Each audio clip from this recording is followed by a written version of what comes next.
नमस्कार, स्वागत आहे तुमचं एका नव्या व्हिडिओमध्ये। तर मी आज आलो इकडं गवत कापायला। खाली बघू शकता गवतच कापायला आलो मी। आणि इथं आमच्या चुलत्यांचा ऊस आहे आणि इकडं आम्ही आता आलो गवत कापायला। इथं आपल्याला एक पक्ष्याचं घरटं दिसलंय, तर ते आता चला आपण बघूया। तर बघा ऊसाच्या थोड्या आतमध्ये आल्यानंतर आपल्याला एक छोटंसं घरटं बघायला मिळतंय।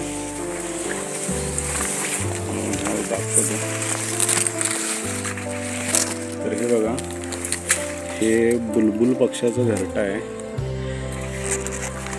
आतमध्ये बघू आपण। तर यामध्ये बघा आपल्याला एक छोटं अंड बघायला भेटते पक्ष्यानं घातलेलं। आता साधारण वाजायला आलेत 6।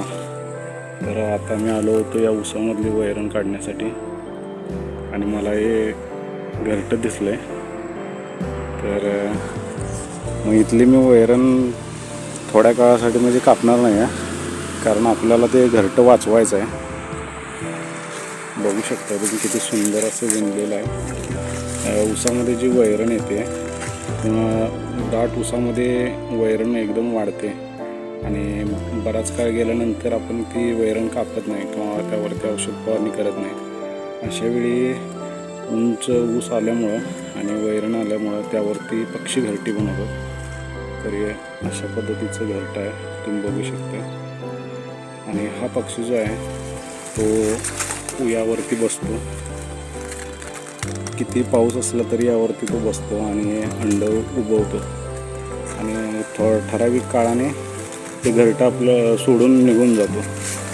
तर असं हे बुलबुल पक्ष्याचं घरटं आहे। तर सांगायचा उद्देश एवढाच आहे की आपल्याला अशी जी घरटी आहेत ती काही काळच असतात, साधारण 3 ते 4 महिने। ठराविक काळानंतर पक्षी घरटी सोडून जातात। तोपर्यंत आपल्याला त्यांचं जतन करायचं असतं, कारण हे पण कुणाचं तरी कुटुंब आहे आणि हे पण कुणाचं तरी घर आहे। आणि यामध्ये जे आपण जे अंड बघतोय त्याचं उद्या पिल्लू होणार आहे। तर याचं संवर्धन करणं आपल्याला खूप गरजेचं आहे। सध्या कोल्हापूरमधलं तुम्ही हत्तीनीचं प्रकरण बघितलं आणि मी सुद्धा कोल्हापूरचा यूट्यूबर आहे। तर त्या पद्धतीने जसा आम्ही आता हत्तीला वाचवण्यासाठी प्रयत्न केले, तसंच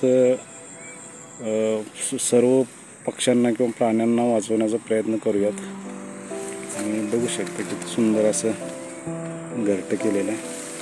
आणि तर ही वैरण मी आता कापणार नाही आहे।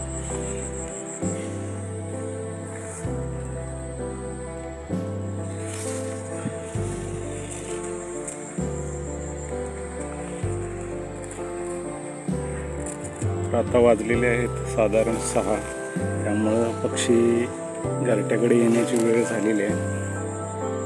आता सध्या पाऊस जास्त असल्यामुळं पक्षी साधारण लवकर घरट्याकडे परततात, त्यामुळं त्याची येण्याची वेळ झालेली आहे।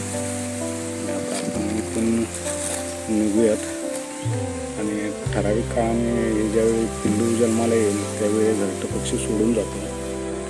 इकडं आजूबाजूला बघू शकता तुम्ही, हा असा ऊस आहे आणि आतमध्ये थोडं गवत आलेलं आहे आणि त्यावरती त्या पक्ष्याने घरटे केलेले आहे। अशी बरीच घरटे आतमध्ये असू शकतात, त्यामुळे तुम्ही सुद्धा वैरण कापताना किंवा चारा काढताना औषध मारताना आधी पाहून यावं, कारण शेतामध्ये अशी छोटी मोठी बारीक पक्ष्याची घरटे असतात।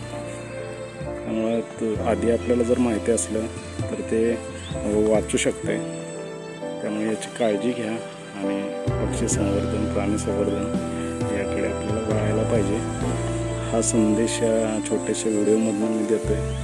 आणि आता आपण भेटूया पुढच्या व्हिडिओमध्ये। व्हिडिओ माझे तसे मंदिर व्हिडिओ असतात, पण आज म्हटलं थोडा वेगळा व्हिडिओ तयार करूया। अशाच प्रकारचा व्हिडिओ मी मधमाशांचा पोळ्याचा बनवला होता। तर त्यामध्ये मी मधमाशांचं पोळं कसं असते आणि त्याचं महत्त्व वगैरे सांगितलेलं आहे. तोही व्हिडिओ चॅनलवर अपलोड आहे, तो तुम्ही पाहू शकताय. आणि तुमच्या भागातील मंदिरं वगैरे जर बघायची असतील तर माझ्या यूट्यूब चॅनलवरती अपलोड आहेत, त्यालाही भेट द्या. आणि आपण सर्वांनी मिळून ईश्वर भक्तीबरोबरच निसर्ग भक्ती पण करायला हवी, असं मी इथे संदेश देतो आणि थांबतोय. धन्यवाद.